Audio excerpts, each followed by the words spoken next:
ਅੱਜ ਟਰੰਪ ਕਹਿੰਦਾ ਸੀ ਜੀ ਲੇਕ ਆਂਟੇਰੀਓ ਨੂੰ ਲੇਕ ਅਮਰੀਕਾ ਬਣਾਉਣਾ he's lashing out ਜਿੱਦਾਂ ਬੁਲੀ ਵਾਂਗਰ it's true ਹਮਲਾ ਨਹੀਂ ਕਹਿੰਦਾ ਮੈਂ ਕਰਨਾ ਮਿਲਟਰੀ ਨਹੀਂ ਵਰਤਣੀ obviously ਉਹ ਤਾਂ ਆਰਥਿਕ ਤੌਰ ਤੇ ਤੋੜ ਦਿਆਂਗਾ ਫੇਰ ਇਹ ਝੁਕ ਜਾ ਕੈਨੇਡਾ ਵਾਲੇ ਚੀਨ ਤੋਂ ਸਟੀਲ ਲਿਆਉਂਦੇ ਆ ਇਹ ਕਹਿ ਕੇ ਵੇਚ ਦਿੰਦੇ ਆ ਅਮਰੀਕਾ ਨੂੰ ਕਿ ਇਹ ਸਾਡਾ ਕੈਨੇਡੀਅਨ ਸਟੀਲ ਆ ਇਹ ਨੌਨਸੈਂਸ ਗੱਲਾਂ ਕਰ ਰਹੇ ਬਿਕਾਜ਼ ਉਹ ਐਂਡ ਤੇ ਆ ਕੇ ਕਚਹਿਰੀਆਂ ਦੇ ਵਿੱਚ ਵੀ ਗੱਲਬਾਤ ਹੋਣੀ ਸਬੂਤ ਦੇ ਮੁਤਾਬਿਕ ਪਰ ਇਹ ਸੋਵਰਨਟੀ ਦਾ ਜਿਹੜਾ ਮਸਲਾ ਆ ਕਿ ਤੁਸੀਂ ਸਾਡੇ ਕਹੇ ਤੇ ਫਲਾਨੀ ਦੇਸ਼ ਨਾਲ ਤੁਸੀਂ ਟ੍ਰੇਡ ਨਹੀਂ ਕਰ ਸਕਦੇ ਕਾਰਨੀ ਨੇ ਆਪ ਕੋਈ ਐਲਾਨ ਨਹੀਂ ਕੀਤਾ he didn't get in front of a microphone anyway ਉਹ ਆਪਣੇ ਉਹਨੇ ਮੰਤਰੀਆਂ ਨੂੰ ਮੋੜੇ ਕੀਤਾ ਬੇਡੀ ਵੈਂਸ ਕਰਨ ਸਪੀਚ ਉਹ ਫਰੋਡੀਅਨ ਸਲਿਪ ਹੋ ਗਿਆ I mean they are country not a state ਹਾਂ ਹੀ ਜਿੱਦਾਂ ਦੁਨੀਆ ਕਰਦੇ ਹੁੰਦੇ ਆ ਲੋਕ ਜਦੋਂ ਇਮੈਚੁਰ ਨਿਆਣੇ ਇਟਸ ਸਿਲੀ ਤੁਸੀਂ ਕਹਿੰਦਾ ਮੇਰੇ ਜ਼ਿਆਦਾ ਦਿਮਾਗ ਮੇਰੇ ਬੇਬੀ ਟੋ ਦੇ ਵਿੱਚ ਆ ਜਿੱਦਾਂ ਟਰੰਪ ਦਾ ਹੈ ਹੀ ਨਹੀਂ ਦਿਮਾਗ ਕਿਤੇ ਪਾਸੇ ਆਪਸ ਵਿੱਚ ਹੀ ਵਿਗੜਨ ਕਰਕੇ ਨੁਕਸਾਨ ਤਾਂ ਹੋਣਾ ਹੀ ਹੋਣਾ ਸਤੰਬਰ ਨੂੰ ਧਨਾੜ ਲੋਕ ਆ ਰਹੇ ਦੁਨੀਆ ਦੇ ਸੱਦੇ ਹੋਏ ਆ ਪ੍ਰਧਾਨ ਮੰਤਰੀ ਨੇ ਇਹ ਅਮਰੀਕਾ ਦੇ ਵਿੱਚੋਂ ਵੀ ਆਉਣੇ ਹਾਂ ਜ਼ਰੂਰ ਆਉਣੇ ਉਹਨਾਂ ਨੂੰ ਕੈਨੇਡਾ ਨੇ ਆਫਰ ਕਰਨਾ ਕਿ ਇੱਥੇ ਆ ਕੇ ਇਨਵੈਸਟ ਕਰੋ ਇਟਸ ਰੀਅਲੀ ਇੰਟਰਸਟਿੰਗ ਕਿ ਹੁਣ ਡੋਨਲਡ ਟਰੰਪ ਹੀ ਨੈਵਰ ਅਪੋਲੋਜਾਈਜ਼ ਕਦੇ ਨਹੀਂ ਮਾਫੀ ਮੰਗਦਾ ਕੋਈ ਵੀ ਚੀਜ਼ ਤੋਂ ਕੰਗ ਸਾਹਿਬ ਜੀ ਆਇਆਂ ਨੂੰ ਤੁਹਾਡਾ ਬਹੁਤ ਬਹੁਤ ਸਵਾਗਤ ਹੈ ਜੀ ਵੈਲਕਮ ਤੁਸੀਂ ਕਿਵੇਂ ਦੇਖਦੇ ਹੋ ਇਸ ਟੁੱਟ-ਫੁੱਟ ਨੂੰ ਥੈਂਕ ਯੂ ਗੁੱਡ ਮਾਰਨਿੰਗ ਸੋਤੇ ਨੂੰ ਫਰਸਟ ਆਲ ਸਤਿ ਸ਼੍ਰੀ ਅਕਾਲ ਟੂ ਐਵਰੀਬਾਡੀ ਇਹ ਜਿਹੜਾ ਹੁਣ ਜਦੋਂ ਇੰਗਲਿਸ਼ ਦਾ ਲਫ਼ਜ਼ ਹੈਗਾ ਪੈਚੂਲੈਂਟ ਗੱਲਾਂ ਹੋ ਰਹੀਆਂ ਅੱਜ ਟਰੰਪ ਕਹਿੰਦਾ ਸੀ ਜੀ ਲੇਕ ਆਂਟੇਰੀਓ ਨੂੰ ਲੇਕ ਅਮਰੀਕਾ ਬਣਾਉਣਾ ਸੋ ਹੁਣ ਅਮਰੀਕਾ ਵੀ ਗ੍ਰੇਟ ਕਰ ਲਓ ਲੇਕਾਂ ਵੀ ਗ੍ਰੇਟ ਕਰ ਲਓ ਸਮੁੰਦਰ ਦੇ ਵੀ ਨਾਂ ਚੇਂਜ ਕਰ ਲਓ ਸਟ੍ਰੇਟ ਆਫ ਹਾਰਮੂਜ਼ ਵੀ ਅਮਰੀਕਾ ਦਾ ਓਨਰਸ਼ਿਪ ਜਾ ਜਾਵੇ ਕਹਿਣ ਦਾ ਮਤਲਬ ਕਿ ਉਹਨੇ ਹੁਣ ਚੁੰਡੀ ਵੱਜ ਗਈ he's lashing out ਜਿੱਦਾਂ ਬੁਲੀ ਵਾਂਗਰ it's true ਇਹਦੇ 'ਚ ਕੋਈ ਸ਼ੱਕ ਨਹੀਂ ਐਂਡ ਬਾਕੀ ਗੱਲ ਇਹ ਹੈ ਕਿ ਜਿਹੜਾ ਸਟੇਟਸਮੈਨਸ਼ਿਪ ਕਾਰਨੀ ਨੇ ਡਿਸਪਲੇ ਕੀਤਾ ਸੀ ਲਾਸਟ ਟਾਈਮ ਇਹੀ ਗੱਲ ਕੀਤੀ ਸੀ ਵੀ ਹੈਡ ਦ ਹੰਟਿੰਗ ਐਨਾਲੋਜੀ ਕਿ ਉਹ ਹਥਿਆਰ ਉਹਦੇ ਹੱਥ 'ਚ ਬਰਬਾਦ ਨਹੀਂ ਹੋਇਆ ਆਈ ਥਿੰਕ ਰੀਅਲੀ ਉਹਨੇ ਹਥਿਆਰ ਦੇ ਦਿੱਤੇ ਸਾਰੇ ਕੈਨੇਡੀਅਨਸ ਨੂੰ ਕਿ ਤੁਸੀਂ ਚਲੋ ਔਰ ਈਵਨ ਹੋਰ ਐਨਾਲੋਜੀ ਹੈ ਕਿ ਤੁਸੀਂ ਮੈਨੂੰ ਬੁਲੇਟਸ ਦੇ ਦਿਓ ਮੈਂ ਵਰਤੂੰਗਾ ਜਦੋਂ ਤੁਸੀਂ ਮੈਨੂੰ ਦੱਸੋਗੇ ਸੋ ਜਿਹੜੀ ਸਰਕਾਰ ਆ for prime minister Carney who really ਕਿ ਹੁਣ ਪੋਲੀਟੀਕਲ ਕਮੈਂਟੇਟਰਸ ਕਹਿੰਦਾ ਕਿ he is the one leading the west he is the one leading western democracies but really Canadians ਦਾ ਜਿਹੜਾ ਇਮੇਜ ਆ ਵਰਲਡ ਵਾਈਡ ਉਹ ਵੀ ਜ਼ਿਆਦਾ ਬੈਨੀਫਿਟ ਹੋ ਰਿਹਾ ਇਹਦੇ ਵਿੱਚ that we have a spine and ਅਸੀਂ courage ਨਾਲ ਇਹ ਗੱਲਬਾਤ ਕਰ ਰਹੇ ਹਾਂ ਕਰਕੇ ਦੇਖੋ ਸਾਡਾ ਆਪਣੇ ਸਟੇਟ ਨੂੰ ਸਾਡੀ ਨੇਸ਼ਨ ਨੂੰ ਮੋਰ ਤੋਂ ਕਹਿ ਰਿਹਾ ਕਿ 51st ਸਟੇਟ ਮੈਂ ਬਣਾਉਣਾ ਐਂਡ ਲੋਕ ਕਹਿੰਦੇ he's trolling ਜਿੱਦਾਂ ਇੰਗਲਿਸ਼ ਲਫ਼ਜ਼ ਹੁੰਦਾ he's joking he's not serious but he is ਉਹਦਾ ambition ਇਹੀ ਆ whether he's a real estate developer expansionist ideas ਹਮੇਸ਼ਾ ਉਹਦੇ that's why he wanted Greenland ਉਹ ਕਹਿੰਦੇ north America the not only American influence ਹੋਣਾ ਚਾਹੀਦਾ ਅਮਰੀਕਨ ਓਨਰਸ਼ਿਪ ਹੋਣਾ ਚਾਹੀਦਾ ਐਂਡ ਕਿੱਦਾਂ ਸਾਨੂੰ ਤੋੜਨਾ ਉਹਨੇ ਆਪ ਹੀ ਕਿਹਾ ਸੀ ਐਕਨੋਮਿਕ ਫੋਰਸ ਨਾਲ ਮੈਂ ਕਰਨਾ ਸੀ ਹਮਲਾ ਨਹੀਂ ਕਹਿੰਦਾ ਮੈਂ ਕਰਨਾ ਮਿਲਟਰੀ ਨਹੀਂ ਵਰਤਣੀ obviously ਉਹ ਤਾਂ ਆਰਥਿਕ ਤੌਰ ਤੇ ਤੋੜ ਦਿਆਂਗਾ ਫੇਰ ਇਹ ਝੁਕ ਜਾਣਾ ਜ਼ਰੂਰ ਐਂਡ ਕੋਸ਼ਿਸ਼ ਤਾਂ ਉਹਨੇ ਜ਼ਰੂਰ ਕੀਤੀ ਹੈ ਬਾਕੀ ਜਿਹੜਾ ਉਹਨਾਂ ਦਾ ਜਿਹੜੇ ਟ੍ਰੇਡ ਰੈਪਰੈਜ਼ੈਂਟੇਟਿਵ ਆ ਉਹ ਪ੍ਰੋਫੈਸ਼ਨਲੀ ਉਹ ਗੱਲ ਕਰ ਰਹੇ ਸੀ ਬਟ ਜਿਹੜਾ ਕਾਮਰਸ ਸੈਕਟਰੀ ਉਹਨਾਂ ਹਾਵਰਡ ਲਟਨਿਕ ਉਹਨੇ ਪੰਗਾ ਪਾਇਆ ਇਹਦੇ ਵਿੱਚ So he did a foolish move. Last minute ਜਾ ਕੇ steel and aluminum producers ਦੇ ਗੱਲਾਂ ਬਾਤਾਂ ਸਾਰ ਕੇ ਉਹ ਕਰਕੇ ਉਹਦਾ direct dial ਹੈਗਾ ਉਹਨਾਂ ਨਾਲ ਤਾਂ ਉਹਨੇ ਜਾ ਕੇ ਕਹਿੰਦਾ ਕਿ no we need these issues ਬਾਕੀ even French ਬੋਲੀ ਦੇ ਜਿਹੜਾ ਮਸਲਾ ਆ ਹੁਣ ਆਪਣੇ ਬਾਰਜਦਾਨ ਸਾਹਿਬ he was just on before steel ਦੇ ਬਾਰੇ ਤਾਂ ਇਹ ਵੀ ਗੱਲ ਚੱਲਦੀ ਆ ਨਾ ਕਿ ਪ੍ਰੋਕਸੀ ਕੰਟਰੀ ਦਾ ਸਟੀਲ ਵੇਚੀ ਜਾਂਦੇ ਸੀ ਕੈਨੇਡਾ ਵਾਲੇ ਚੀਨ ਤੋਂ ਸਟੀਲ ਲਿਆਉਂਦੇ ਆ ਇਹ ਕਹਿ ਕੇ ਵੇਚ ਦਿੰਦੇ ਆ ਅਮਰੀਕਾ ਨੂੰ ਕਿ ਇਹ ਸਾਡਾ ਕੈਨੇਡੀਅਨ ਸਟੀਲ ਆ ਜਦ ਕਿ ਚੀਨ ਸਿੱਧੇ ਤੌਰ ਤੇ ਅਮਰੀਕਾ ਨੂੰ ਵੇਚ ਨਹੀਂ ਸਕਦਾ nonsense because ਦੇਖੋ minor here minor there ਜਦੋਂ ਕੋਈ for example ਕੋਈ ਗੱਡੀ ਦਾ part we have so much iron ore in Canada ਦੇਖੋ second largest country on earth ਅਸੀਂ ਕੱਲ੍ਹ ਹੀ ਹੁਣ ਜਾ ਕੇ ਇੱਥੇ ਪ੍ਰੋਸੈਸ ਕਰਕੇ ਉਹਨਾਂ ਨੇ ਦੋਸ਼ ਲਾਇਆ it's nonsense ਇਹ nonsense ਗੱਲਾਂ ਕਰ ਰਹੇ ਬਿਕਾਜ਼ ਉਹ ਐਂਡ ਤੇ ਆ ਕੇ ਕਚਹਿਰੀਆਂ ਦੇ ਵਿੱਚ ਵੀ ਗੱਲਬਾਤ ਹੋਣੀ ਸਬੂਤ ਦੇ ਮੁਤਾਬਿਕ ਕਿ ਕਿੱਥੋਂ ਪ੍ਰੋਡਕਟਸ ਆ ਰਹੇ unfair trade practices ਉਹ ਕਹਿੰਦੇ ਆ ਕੈਨੇਡਾ ਨੂੰ So really, ਜਿਹੜਾ agreement ਦੀ ਗੱਲ ਹੈ ਜਿੱਦਾਂ ਹੁਣ ਮਾਰਕ ਕਾਰਨੀ ਸਾਹਿਬ ਨੇ ਕਿਹਾ ਸੀ it's written in pencil and again ਬਾਰਜਦਾਨ Sahib was just here and he itemized all that ਉਹ ਕਾਫੀ accurately ਗੱਲਬਾਤ ਕਰਕੇ ਗਏ ਹੁਣ ਸਰੋਤਿਆਂ ਨੂੰ ਕਿ ਕਿਹੜੀ ਇੰਡਸਟਰੀਜ਼ ਨੂੰ ਅਫੈਕਟ ਕਰਨੀ so I won't repeat that ਮੈਂ ਇਹ ਦੱਸਣਾ ਚਾਹੁੰਦਾ ਕਿ long term vision ਕੀ ਹੈ long term ਮਸਲਾ ਕੀ ਹੋਣਾ ਇਹਦੇ ਵਿੱਚ long term ਫੇਰ ਵੀ ਕਿਤੇ ਨਾ ਕਿਤੇ ਸ਼ਾਇਦ ਐਸਿਡ US administration ਰਾਹੀਂ ਨਹੀਂ but future administration ਰਾਹੀਂ ਕੋਈ ਰਿਪਬਲਿਕਨ ਹੋਵੇ ਲਾ ਲਓ ਰੂਬੀਓ ਬਣ ਗਿਆ ਪ੍ਰੈਜ਼ੀਡੈਂਟ ਜਾਂ ਕੋਈ ਡੈਮੋਕ੍ਰੈਟ ਬਣ ਗਿਆ ਪ੍ਰੈਜ਼ੀਡੈਂਟ ਫਿਰ ਵੀ ਉਹਨੇ ਨੇ economic integration ਕਰਨੀ ਹੈ ਐਂਡ ਆਈ ਥਿੰਕ ਕਿ expansive integration ਹੋਊਗੀ almost like a EU based ਕਰਕੇ ਦੇਖੋ we have obviously trade advantages to us but ਇਹ sovereignty ਦਾ ਜਿਹੜਾ ਮਸਲਾ ਆ ਕਿ ਤੁਸੀਂ ਸਾਡੇ ਕਿਸੇ ਤੇ ਫਲਾਣੇ ਦੇਸ਼ ਨਾਲ ਤੁਸੀਂ ਟ੍ਰੇਡ ਨਹੀਂ ਕਰ ਸਕਦੇ ਰਾਈਟ ਨਾਓ ਕਹਿੰਦੇ ਸੀ ਕਿ ਤੁਸੀਂ ਫ੍ਰੀ ਟ੍ਰੇਡ ਡੀਲ ਨਾ ਕਰਿਓ ਇੰਡੀਆ ਨਾਲ ਮਿਸਾਲ ਤੌਰ 'ਤੇ ਚਾਈਨਾ ਨਾਲ ਮਿਸਾਲ ਤੌਰ 'ਤੇ ਉਹਨੂੰ ਇੱਕ ਕਿਸਮ ਦਾ ਪਾਰਾ ਚੜਿਆ ਪਿਆ ਅਮਰੀਕਾ ਦੇ ਵਿੱਚ ਕਿ ਇਹ ਕਿਉਂ ਕਰ ਰਹੇ ਹੋ these are our sovereign decisions ਅਸੀਂ ਜਦੋਂ ਮਰਜ਼ੀ ਟ੍ਰੇਡ ਕਰੀਏ ਇਹ ਸਾਡੇ ਕੈਨੇਡੀਅਨ ਪਬਲਿਕ ਦੱਸੂਗੇ ਕਿ ਸਾਨੂੰ ਟ੍ਰੇਡ ਕਰਨਾ yeah of course and Sir Wilfrid Laurier ਸਾਡਾ ਪ੍ਰਾਈਮ ਮਿਨਿਸਟਰ ਹੁੰਦਾ ਸੀ ਉਹਨੇ ਇੱਕ ਵਾਰ ਗੱਲ ਕੀਤੀ ਸੀ in Canada ਕਿ the 20th century belongs to Canada so ਮੇਰੇ ਅੰਦਾਜ਼ੇ modify ਹੋ ਰਿਹਾ it's the 21st century and we are a growing country population projections ਹੈਗੇ 80 to 100 million by the end of this century you and I won't see it that's a substantial population self-sustaining ਹੋਊਗਾ ਜਿਹੜੀ ਸਾਡੀ GDP right now gross domestic product ਜਿਹੜਾ ਆ roughly 33-35% ਹੈਗਾ through external trade including of course majority of the United States but roughly half of that ਲਾ ਲਓ 15 ਤੋਂ ਲੈ ਕੇ 20% is internal trade ਸਾਡਾ internal trade ਵੀ ਵੱਧ ਸਕਦਾ ਜਦੋਂ ਸਾਡਾ 100 million ਦੀ ਵਾਧੀ ਹੌਲੀ ਵੱਧ ਗਈ not now not in 10 years not in 20 years but let's talk 2 generations down the road and I have that vision ਦੇਖੋ I'm a 4th generation Canadian now ਮੇਰੇ dad ਦੇ ਨਾਨਾ ਜੀ ਇੱਥੇ ਆਏ ਸੀ and this was really just a frontier land ਹਜੇ ਵੀ frontier land ਲਾ ਲਓ ਜਦੋਂ ਤੁਸੀਂ ਦੁਨੀਆ ਦੇ ਵਿੱਚ ਦੇਖੋ long term ਜੇ ਅਸੀਂ ਇੱਥੇ establish ਹੋ ਰਹੇ ਹਾਂ ਜੇ ਸਾਡਾ ਇਹੀ ਸਾਡਾ ਹੁਣ ਬੇਸ ਆ ਇਹੀ ਸਾਡਾ ਹੋਮ ਬੇਸ ਲਾ ਲਓ ਭਾਵੇਂ ਅਸੀਂ ਇੰਡੀਆ ਤੋਂ ਆਏ ਜਾਂ ਪਾਕਿਸਤਾਨ ਤੋਂ ਆਏ ਜਾਂ ਕਿਤੇ ਹੋ ਵੀ nation building exercise ਆ so we have to just kind of keep calm and carry on ਜਿੱਦਾਂ ਕਹਿੰਦੇ ਹੁੰਦੇ ਆ and there is disruption ਨੌਕਰੀਆਂ ਦੇ ਵਿੱਚ there will be supports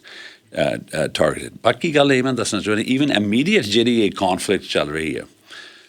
ਜਿਹੜਾ ਸਾਡਾ ਪੋਜੀਸ਼ਨ ਅੱਜ ਕਾਰਨੀ ਨੇ ਆਪ ਕੋਈ ਐਲਾਨ ਨਹੀਂ ਕੀਤਾ he didn't get in front of a microphone anyway ਉਹ ਆਪਣੇ ਉਹਨੇ ਮੰਤਰੀਆਂ ਨੂੰ ਮੋੜੇ ਕੀਤਾ ਕਿ ਆਹ ਇਸ਼ੂ ਇੱਧਰ ਹੋ ਜਾਂ ਆਹ ਟੈਰਿਫ ਇੱਧਰੋਂ ਹੋ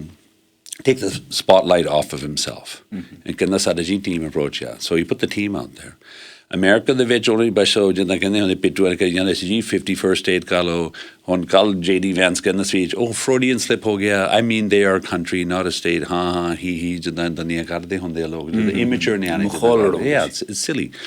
and Canadians ਦਾ ਜਿਹੜਾ calm response ਚਾਹੀਦਾ ਵੀ ਆ 2-3 ਜਿੱਦਾਂ ਕਹਿੰਦੇ ਆ ਕਿ ਉਹਦੀ ਬੋਲੀ ਦੇ ਵੀ ਚਾਹੀਦੇ ਜਿੱਦਾਂ ਡਗ ਫੋਰਡ ਬੋਲਦਾ ਠੀਕ ਆ ਹੁਣ ਮਸਾਲਾ ਲਾ ਕੇ ਉਹ ਗੱਲ ਕਰ ਰਿਹਾ ਸੀ and obviously ਕਹਿੰਦਾ ਮੇਰੇ ਜ਼ਿਆਦਾ ਦਿਮਾਗ ਮੇਰੇ ਬੇਬੀ ਟੋ ਦੇ ਵਿੱਚ ਆ ਜਿੱਦਾਂ ਟਰੰਪ ਦਾ ਹੈ ਹੀ ਨਹੀਂ ਦਿਮਾਗ ਕਿਤੇ ਪਾਸੇ ਹੁਣ and that of course is going to distract Trump but Trump we interesting personality ਉਹ ਦੇਖਦਾ ਜੇ ਮੇਰੀ ਕੋਈ ਖਿਲਾਫਤ ਕਰਦਾ ਖੜਿਆ ਹੋ ਕੇ ਮੇਰਾ ਛੋਟਾ ਜਿੱਦਾਂ ਮੁਕਾਬਲਾ ਕਰਦਾ ਲਾ ਲਓ Canada yeah he respects that Trump respects he doesn't respect ਕਿ ਜੇ ਕੋਈ ਬੰਦਾ ਨੀਵੀਂ ਪਾ ਦਿੰਦਾ ਉਹਦੇ ਮੋਰੇ ਉਹ ਨਹੀਂ ਇੱਜ਼ਤ ਮਾਨ ਕਰਦਾ ਉਹ ਕਹਿੰਦਾ ਇਹਦਾ ਬੰਦਾ ਪਹਿਲਾਂ ਹੀ ਕਮਜ਼ੋਰ ਹੈ ਇਹਦਾ ਹੋਰ ਛਿੱਲ ਲਾਈ ਹੈ so that's the situation so Canadian ਦਾ ਜਿਹੜਾ image ਆ worldwide is increasing people will realize ਕਿ ਅਸੀਂ sovereign country ਅਸੀਂ ਇਹਨਾਂ ਨਾਲ directly deal ਕਰ ਸਕਦੇ ਸਾਨੂੰ ਬਾਹਲਾ ਫਿਕਰ ਨਹੀਂ ਕਿ ਕੱਲ੍ਹ ਨੂੰ ਅਸੀਂ ਜੇ ਡੀਲ ਬਣਾ ਲਿਆ US ਚਲੋ ਉਹ ਤਾਂ ਹੈਗੀਆਂ ਸਿਧਾਂਤਕ ਗੱਲਾਂ ਕੰਗ ਸਾਹਿਬ ਪ੍ਰੈਕਟੀਕਲ ਗੱਲ ਕਰੋ ਦੱਸੋ ਫਰਕ ਤਾਂ ਹੈਗਾ ਫਰਕ ਤਾਂ ਪੈਣਾ ਹੁਣ ਕਿਉਂਕਿ ਸਾਡਾ ਉਹਨਾਂ ਨਾਲ ਬਹੁਤ ਵੱਡਾ ਵਪਾਰ ਸੀ ਬਹੁਤ ਲੰਬੇ ਸਮੇਂ ਤੋਂ ਸੀ $28 ਬਿਲੀਅਨ ਕਹਿ ਦੇਣਾ ਸੌਖਾ ਭਾਵੇਂ ਅਸੀਂ ਟਿਟ ਫਾਰ ਟੈਟ ਕਰਕੇ ਅੱਜ ਉਹਨਾਂ ਨੇ ਲਾ ਵੀ ਦਿੱਤੀਆਂ ਉਹਨਾਂ ਦੀਆਂ ਚੀਜ਼ਾਂ ਵਸਤਾਂ ਦੇ ਉੱਤੇ ਪਰ ਇਹ ਜਿਹੜਾ ਇਵੈਂਚੁਅਲੀ ਜਿਹੜਾ ਮਿਊਚੁਅਲ ਆਪਸ ਵਿੱਚ ਹੀ ਵਿਗੜਨ ਕਰਕੇ ਨੁਕਸਾਨ ਤਾਂ ਹੋਣਾ ਹੀ ਹੋਣਾ ਸਾਨੂੰ ਇਹ ਨੁਕਸਾਨ ਕਿੰਨਾ ਕੁ ਹੋਣਾ ਔਰ ਉਹਨੂੰ ਭਰਪਾਈ ਕਰਨ ਲਈ ਜਿਸ ਤਰ੍ਹਾਂ ਤੁਸੀਂ ਕਿਹਾ ਕਿ ਅੱਜ ਤੋਂ 30 ਸਾਲ ਬਾਅਦ ਪਤਾ ਨਹੀਂ ਕੈਨੇਡਾ ਬਹੁਤ ਵੱਡੀ ਫੋਰਸ ਬਣ ਜਾਏਗੀ 80 ਮਿਲੀਅਨ ਕੌਮ ਦੀ ਪਰ ਸਾਡੇ ਜਿਉਂਦਿਆਂ ਆਉਣ ਵਾਲੇ 10 ਸਾਲਾਂ 'ਚ ਕਿਵੇਂ ਲੱਗਦਾ ਇਹੀ ਫਿਰ ਆਪਣੀ ਸਟਰਗਲ ਚੱਲਦੀ ਰਹੇਗੀ ਲਗਾਤਾਰ September 8th is a date ਦੇਖੋ ਤੁਸੀਂ 10 ਸਾਲ ਦੀ ਗੱਲ ਛੱਡੋ ਜਾਂ ਈਵਨ 100 ਸਾਲ ਦੀ ਗੱਲ ਛੱਡੋ let's talk what's going to happen 2 ਹਫ਼ਤਿਆਂ ਦੇ ਵਿੱਚ 2 ਹਫ਼ਤੇ ਹਜੇ ਕੋਈ ਟੈਰਿਫ ਅਸੀਂ ਅਨਾਊਂਸ ਜਿਹੜੇ ਕੀਤੇ ਕਿ ਅਸੀਂ ਲਾਉਣੇ ਆ ਸਾਡਾ ਇਰਾਦਾ ਹੈ 8 ਤਰੀਕ ਤੋਂ ਲੱਗਣੇ ਸਾਡੇ ਇੰਟੈਂਸ਼ਨ ਆ and already America ਦੇ ਵਿੱਚ ਦੇਖੋ it's domestic pressure ਹੁਣ already the phones are going to be ringing Republican ਜਿਹੜੇ senators ਆ Ohio ਦੇ ਵਿੱਚ Pennsylvania ਜਿਹੜੇ targeted ਹੋਣੇ ਆ main ਜਿਹੜੇ lobster seafood ਦੇ ਉੱਥੇ election ਚੱਲਦੀ ਆ right Susan Collins ਜਿਹੜੀ ਉੱਥੇ senator ਉਹਨੂੰ ਬਿਫਤਾ ਪੈ ਜਾਣੀ ਹੈ ਕਿ ਮੈਂ ਕਿੱਦਾਂ ਕਰਾਂ so things are really alive in the United States politically ਉਹ ਤਾਂ pressure ਪਾ ਰਹੇ ਜਿਹੜਾ Howard Lutnick ਨੇ ਪੰਗਾ ਪਾਇਆ ਉਹ really steel producers aluminum producers ਜਿਹੜੇ ਉਹਦੇ ਨਾਲ ਅੱਗੇ ਵੀ ਉਹਨੇ ਇਹੀ ਕੀਤਾ ਸੀ with Korea and Japan and ਫਿਰ ਉਹਨੇ trade deal ਕਰਤਾ ਸੀ ਉਸ ਤੋਂ ਬਾਅਦ 2-3 weeks later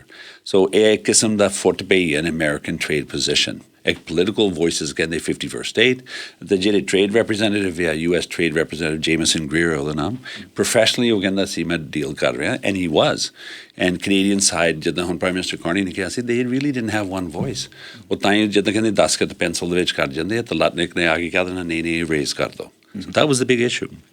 So ਮੈਨੂੰ ਲੱਗਦਾ ਕਿ actually the deal chances have increased now ਜਦ ਦੇ ਕਾਰਨੀ ਨੇ ਸਟੈਂਡ ਲਿਆ। ਤੇ ਮੇਰੀ ਅੰਦਾਜ਼ ਸੈਪਟੈਂਬਰ 8 ਤੋਂ ਪਹਿਲਾਂ ਦੋਨੋਂ ਪਾਸੇ ਨੇ ਪਿੱਛੇ ਨੂੰ ਹਟ ਜਾਣਾ on tariffs, and you might have reduced tariffs and no tariffs on the Canadian side.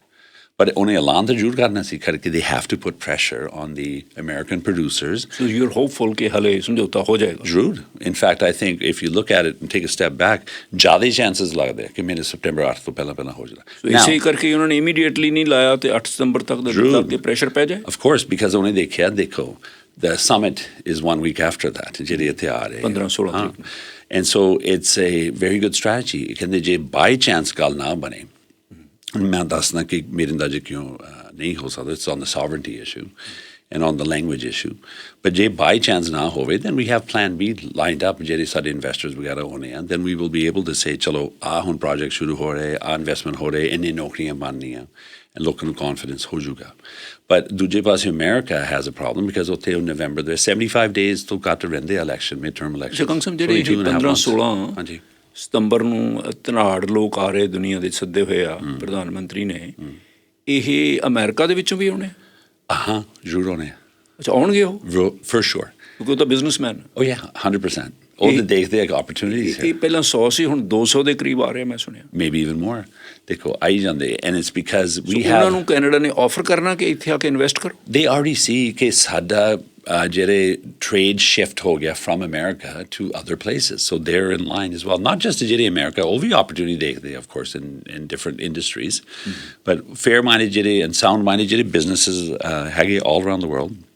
ਇਹ ਤਾਂ multinational ਹੈਗੇ ਆ, if they're based out ਜੇ South Korea, they obviously they own manufacturing ਉੱਥੇ America ਵੀ ਚੱਲਦਾ, but they're looking at our resources, we have everything ਜਿੱਦਾਂ Carney ਸਾਹਿਬ ਕਹਿੰਦੇ ਸੀ, and even all of our political parties got it, we have lots to offer the world।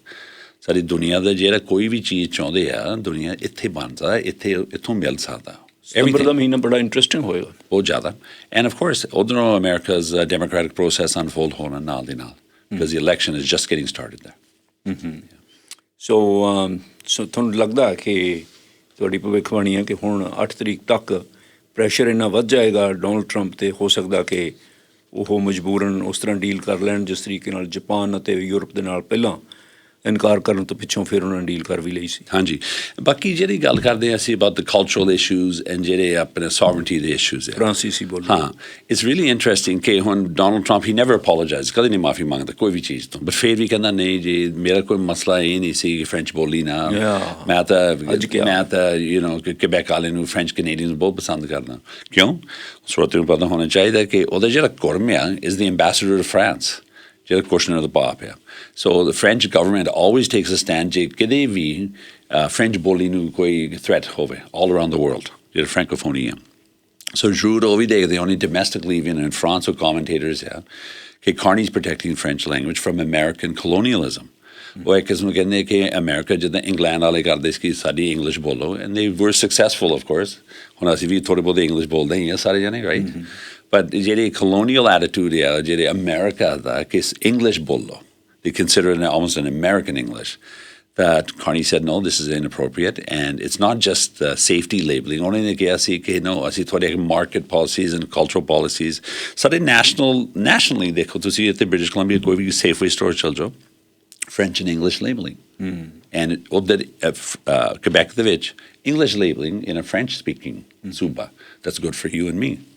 So ਇਹ ਤਾਂ ਸਾਡੀ national fabric ਆ, 2 founding nations plus the First Nation ਸਾਡੇ ਹੈਗੇ ਹੀ ਆ, multicultural ਸਾਡੀ constitution ਦੇ ਵਿੱਚ ਆ। ਸੋ ਉਹ ਜਦੋਂ ਇੱਦਾਂ ਦੀ ਚੀਜ਼ਾਂ ਨੂੰ ਦੇਖਦੇ ਆ ਉਹ ਸਾਨੂੰ ਅਟੈਕ ਕਰਦੇ, ਉਹ ਤਾਂ ਪਿਓਰਲੀ ਇਕਨੋਮਿਕਲੀ ਦੇਖਦੇ ਆ, ਅਸੀਂ ਕਲਚਰਲੀ ਦੇਖਦੇ ਹਾਂ। ਸੋ ਇਸ ਕਰਕੇ ਟਰੰਪ ਨੇ ਕਿਹਾ ਸੀ ਕਿ ਨੋ ਮੈਨੂੰ ਕੋਈ ਤਕਲੀਫ ਨਹੀਂ ਇਹਦਾ। ਸੋ ਹੌਲੀ ਹੌਲੀ ਜਿਹੜਾ ਹੁਣ ਲੇਕ ਅਮਰੀਕਾ ਦਾ ਗੱਲਾਂ ਬਾਤਾਂ ਕਰਦਾ ਉਹ ਵੀ ਪਿੱਛੇ ਨੂੰ ਹਟ ਜਾਵੇ, ਮੈਂ ਤਾਂ ਮਜ਼ਾਕ ਕਰਦਾ ਸੀ ਇਹ ਉਹ, he wants a trade deal, ਇਹਦੇ 'ਚ ਕੋਈ ਸ਼ੱਕ ਨਹੀਂ। ਤਾਂ ਹੀ ਤਾਂ ਉਹਨੇ ਕਿਹਾ ਸੀ ਕਿ ਸਾਰੇ ਡੀਲ ਬਣ ਗਿਆ ਜੀ, ਕੀਸਟੋਨ ਪਾਈਪਲਾਈਨ ਹੁਣ ਆ ਜਾਣਾ ਜੀ,